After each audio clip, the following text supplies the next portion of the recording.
15 years, blowing the doors off the competition. Podcasting to planet Earth.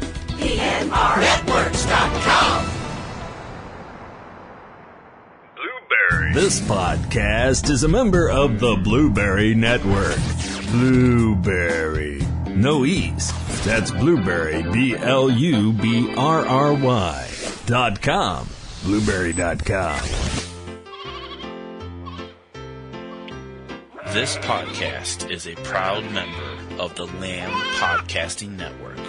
Find the network at largeassmovieblogs.com.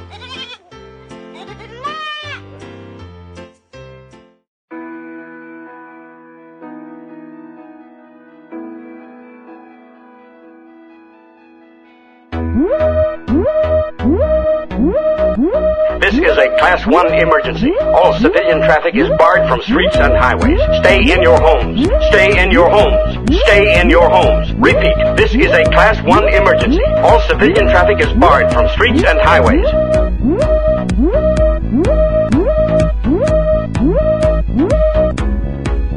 Do not panic.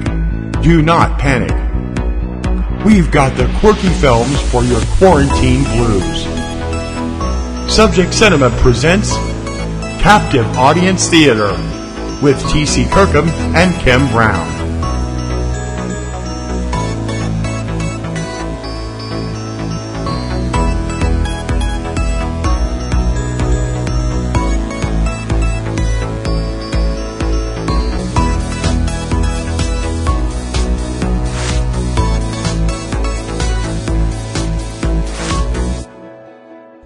If you're bored and you know it, clap your hands. If you're bored and you know it, clap your hands. If you're bored and you know it and you really want to show it, if you're bored and you know it, clap your hands.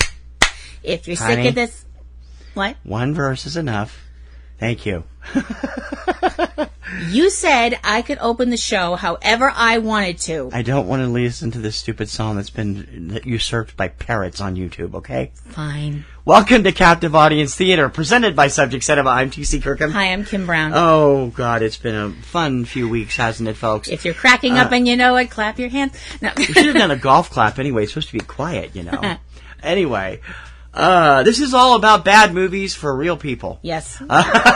Real bad movies for real bad people. Oh, yes. No, we're not real bad people. Well, not what... Well, I'm not I didn't bad. say bad thoughts. I said real bad people. I'm not bad. I'm just drawn that way. You're not drawn. You're physical. You're not attuned, honey. Okay? We hope that you're enjoying this new series, which is in place of Subject Cinema until things get back to normal. Captive Audience Theater. And, well, if you got a suggestion, we would love to hear it for you, because if we got it on the list, or if we do it, we will give you a shout out on the air. It's Subject Cinema at PNRNetworks.com. Yep. And we're looking at the best of the bad, or the worst of the bad in some cases. This one falls into the latter category. I can't believe I sat through this colossal turd of a movie again. Yeah. Thank goodness it was the Misty version, because I couldn't have gotten through it without it. Oh, no. 1965's Monster A Go-Go. Everyone talks about the whole idea of something being so bad it's, you know, people say it's so bad it's good. Then people say so bad it's bad. This should be it's so bad it violates the Geneva Convention. If they showed this at Gitmo, it would have closed in 48 hours. Oh my gosh, this movie is painful. I mean, there are more painful movies. I still... Not bloody much. I still maintain, of all time, my worst film of all time is Red Zone Cuba. I cannot get through that film. Even with the Missy, I cannot get through that film. That was Coleman Francis's, what do you call that? The top level of his big movie. His magnum opus. Yeah, and it was terrible. And this not film, that the other two were any bad, but at least you can sit through that those. was his magnum opus. This film was written more like it was written by Opus the Penguin from Bloom County. Actually, Opus probably would have written a better movie. Otis would have written a better movie. Opus. Sorry. Okay, the plot. I've seen Bloom County. The plot of Monster A Go-Go. I'm being kind. Yeah, there is no plot. Well, no, there is a plot. Yeah, but it's undiscernible the entire film. Well, because they keep jumping from different thing to different thing all the way through the films. It's like, what? the alleged plot. Let's go with alleged plot. The alleged plot concerns the disappearance of Frank Douglas. Who Dun, dun, dun! You could have waited on that just a tiny bit. An astronaut who was sent into space, was supposed to land in a capsule, you know, the whole one step for man, blah, blah, blah. In a capsule? That'd be really hard. Those things are less than an inch long. Oh, I'm getting the death eyes. I better stop. Could we not talk about inches on this show? We've been at each other. We've been here, not at each other. We've been stuck together. We're in our fifth week of this, people. Anyway. And speaking of inches, I always thought... Family show. Anyway. Guys always say size doesn't matter. Anyway. Anyway. Moving forward. So, the space capsule, is that better? Okay, there we go. Yes, thank you. Okay. Glad we solved that. The space capsule lands on Earth in a field, because that's usually the way that works. It depends. The Soviets always used to land in the field, too, on ground, rather than in the water like Americans did. Doesn't that seem kind of stupid? I don't know. It didn't seem to hurt their astronauts any. It seems like a good way to wind up with pancake astronaut or cosmonaut. Parachutes for. Anyway. Honestly. The problem is when the military, all two of them, well, actually the first people that show up is the one guy in the car. They find the capsule, but they find no sign of Frank Douglas. Personally, unless Frank Douglas went into space at 3 inches high, I don't understand how anyone was supposed to be in that capsule. I gotta say something. Well, that capsule, what would you say? Maybe 6 feet tall and maybe 2 feet wide? When they showed it in the movie? We've seen a real lunar capsule. We have an actual lunar capsule at the Boston Cambridge Museum of Science. Yeah. And I don't know how 2 astronauts, full-size astronauts, got into that thing. Me neither. Because I'm looking, I mean, you can go right up to it, you can look at the controls. You can get in it. You can get in it, yeah. And I wouldn't even try to get in it because I'd get stuck. I'm sorry, it's way too small. I remember climbing around. But not that small. I remember climbing around in the capsule that they have there. They've had that there since I was a little girl. Mm-hmm. And I remember climbing in that thing as a little girl and being like, out. Well, you have claustrophobia to some degree, so that would do that. Yeah. I'm like, grown-up adults were in this thing? Are you kidding? This is a landing module that they have, and it's tiny. Yeah. I don't know how people can get... So this thing it would be like... It'd be like stuck in a test tube. Yeah, so apparently he went into space standing, unable to move, and came down and he's gone. He's disappeared. Where's he gone? Who knows? But the problem is he hasn't exactly disappeared. He's still wandering around, but as it turns out, something up in space, cosmic rays, whatever, have changed Frank Douglas, and he's become this gigantic radioactive monster. Now do it. Dun, dun, dun! Thank you. So he runs around, kills a bunch of people. His face looks like somebody splashed him with oatmeal, and he's finally chased. Yeah, that's what it looks like. Yeah, really, he's finally chased into the sewers near Chicago. Well, you're skipping the entire plot. What there is. You're going from the beginning to the very end. All right, okay, all right. Before that happens... I want to see you try and describe this film because it doesn't make any semblance of order. Well, before that happens, before the Chicago stuff, he kills a bunch of people, mostly off-screen, gets caught by one of the military scientists who, instead of turning him over to the other military people, like he should, allegedly keeps him chained up in a cellar in the building and is giving him an antidote to try and cure him. That's because it's his brother. The scientist is the brother of the astronaut. He Correct? is? Yeah, that's what I was understood. Did I misunderstand that when we watched it again? I think you did, but I'm not sure. All right. I'm not sure. Don't ask me.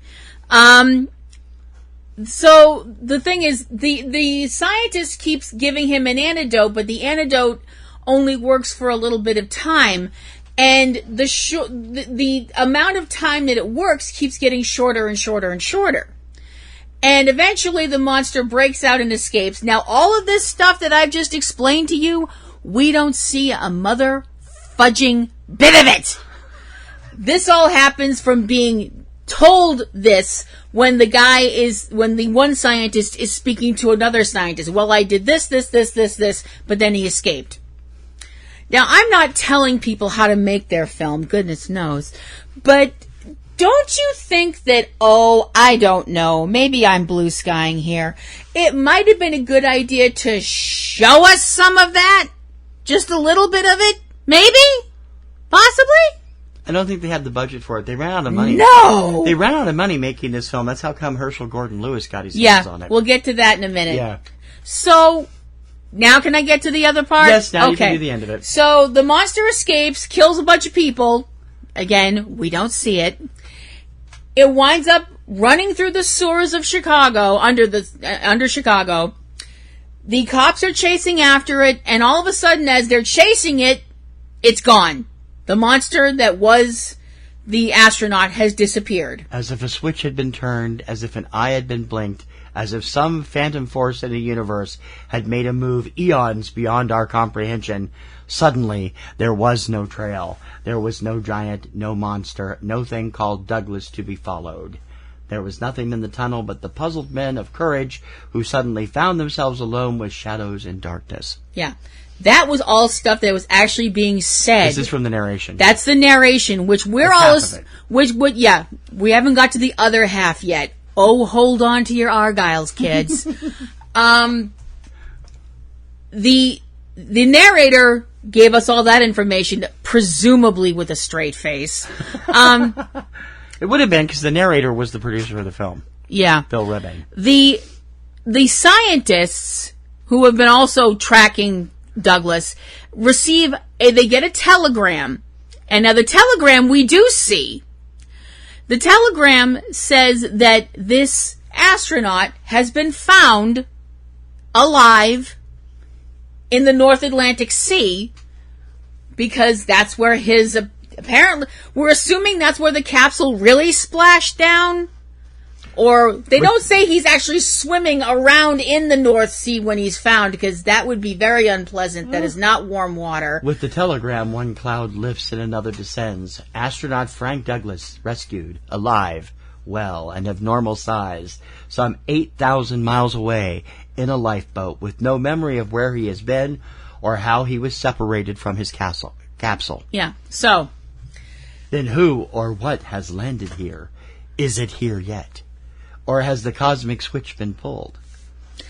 Basically, what this movie is trying... Good Lord, really? That was some more gems from the narrator. Basically, what the movie is implying is that something else was in the capsule. Well, this is what I took away from it. Mm-hmm. Something else was in the capsule with Douglas, mimicked his physical form to an extent, but couldn't get it exact. Mm-hmm. Went on this rampage, and then pushed Douglas out over the sea. Apparently, having shoved Douglas and a lifeboat out over the North Sea, landed, ran amok, killed a bunch of people, and then vanished. Or did it? And that's the end of the movie. Yeah, there was no monster. I'm like, what? The film had a very rocky production over the years. Bill Rebane, who does that incredibly powerful narration during the film. Powerful. That's one way to, that's one way to put it. And the director, and he ran out of money while making the film. So a few years later, after he abandoned it in 1961, Herschel Gordon Lewis bought it, added some extra scenes, included some new dialogues, and released it in 1965, 4 years after the original was filmed. Now, the name Herschel Gordon Lewis is very familiar to those of us who are devotees of cult cinema. Well, yeah, Herschel Gordon Lewis is usually the master of the splatter film, the original splatter film. Referred to as the godfather of gore. He's the person that gave the world 2,000 Maniacs before the band came out. That's 10,000 Maniacs. The band is 10,000 Maniacs. Right. You know what I mean. Yeah. They got the idea. I'm pretty sure they got the idea from him. Other films like Color Me Blood Red, Blood Feast. And he's known for those kind of films, which he well should be, because they were shocking and, really different for their time. Shocking? Were they shocking? I mean, when you use red that's obviously tempura paint, that looks nothing like human blood, and you look at the props he used, which looked nothing like organs or sawed-off limbs. Well, I mean, we've sat through Blood Feast. We'll probably get to it at some point. It's not the best of films. It's not the worst of films. No. But you got to admit, well, you have the gore is so ridiculously goofy. Incredibly fakey now. Yeah, it is. Okay, all right, now. Back then, it was probably Back shocking. then, That people was hadn't seen 1960. stuff like that before. So, yeah. So it was shocking then. Nowadays, it almost looks quaint to a generation raised on movies like Saw and Hostel and things like that. But the thing is, Mr. Lewis also did other sorts of films as well. I mean, they were just as seamy, no offense to Mr. Lewis or his legacy. But, he did films that were highlighted more sex than gore. And this was not one of those films specifically, but he wanted another film to run as a double feature with one of his films, a film called Moonshine Mountain. And I haven't heard of that one, okay. Which, just from the title, you can tell is class and subtlety. So he wound up buying this film, adding some more footage to it to get its runtime to actually a whole 68 minutes of sheer unadulterated pain.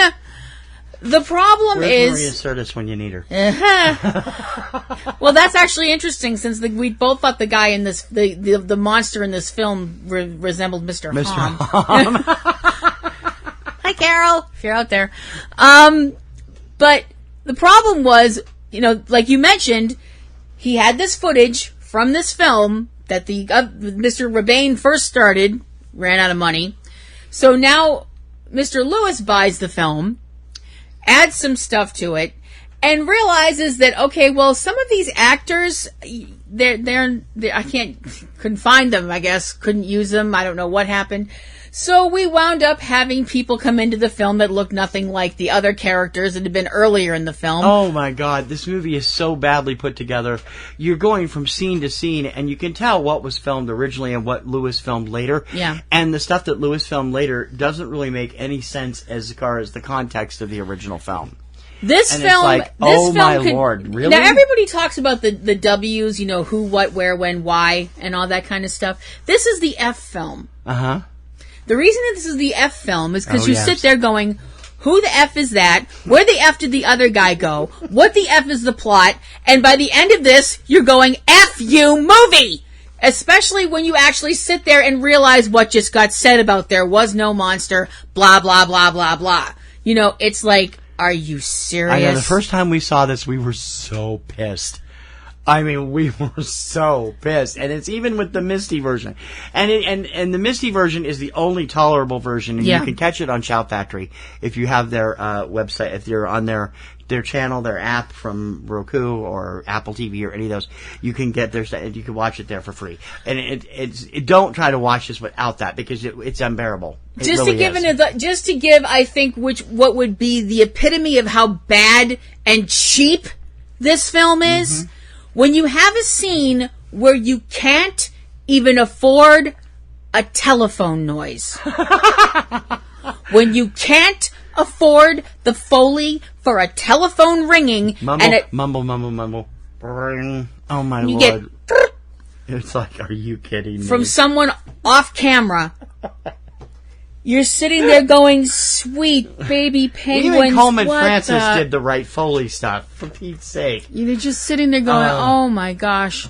This movie is terrible. For everybody who thought The Beast of Yucca Flats was the worst at, sounds and stuff like that had nothing on. Just the telephone scene alone. This is one of those movies also. This falls into a narration area where there's a lot of narration. So much narration.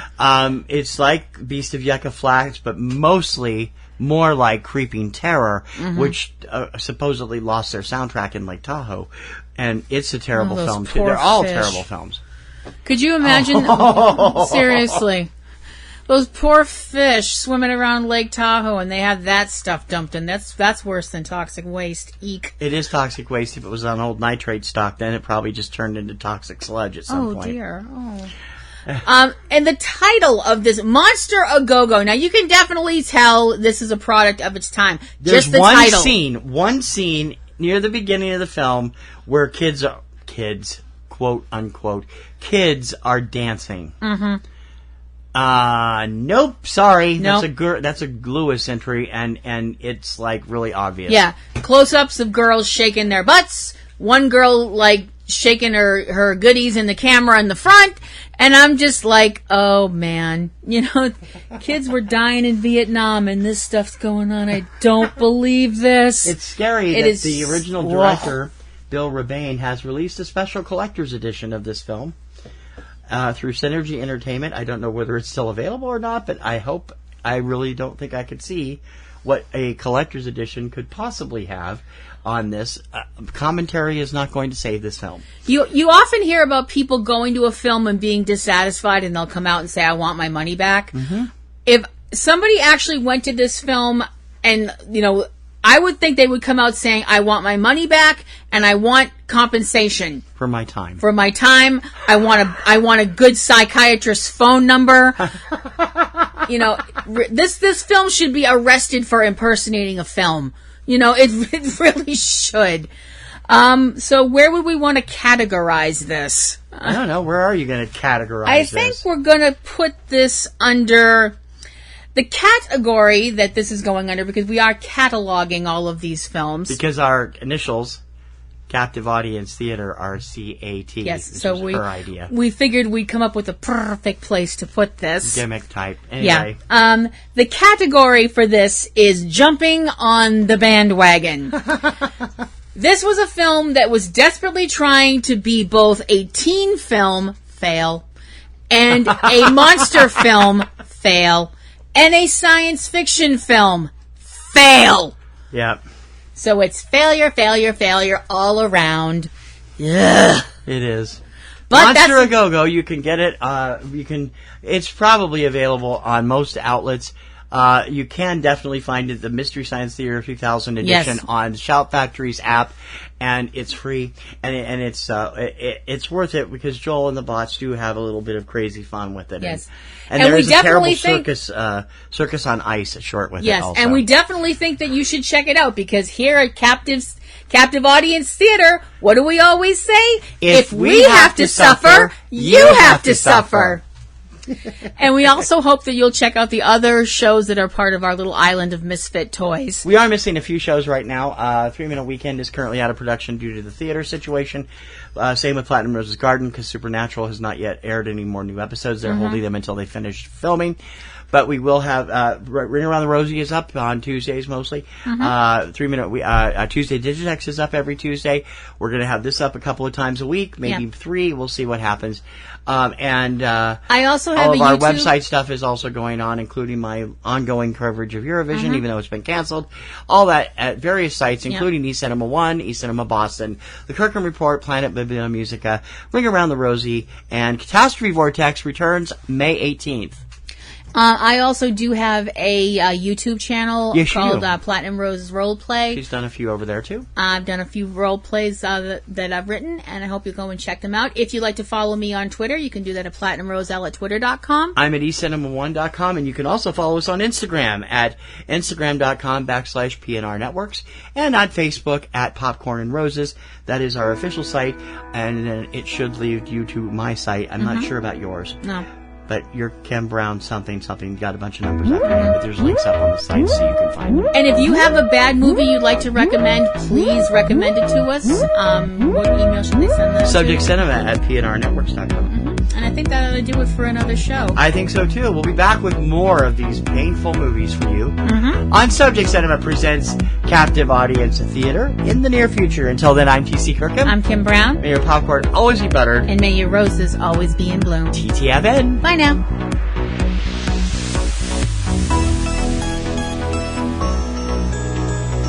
You've been listening to Subject Cinema Presents Captive Audience Theater with Kim Brown and T.C. Kirkham.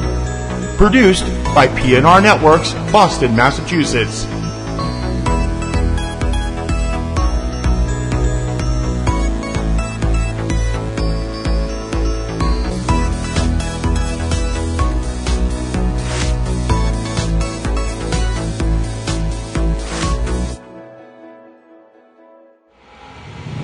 15 years, blowing the doors off the competition, podcasting to planet Earth. PNRNetworks.com.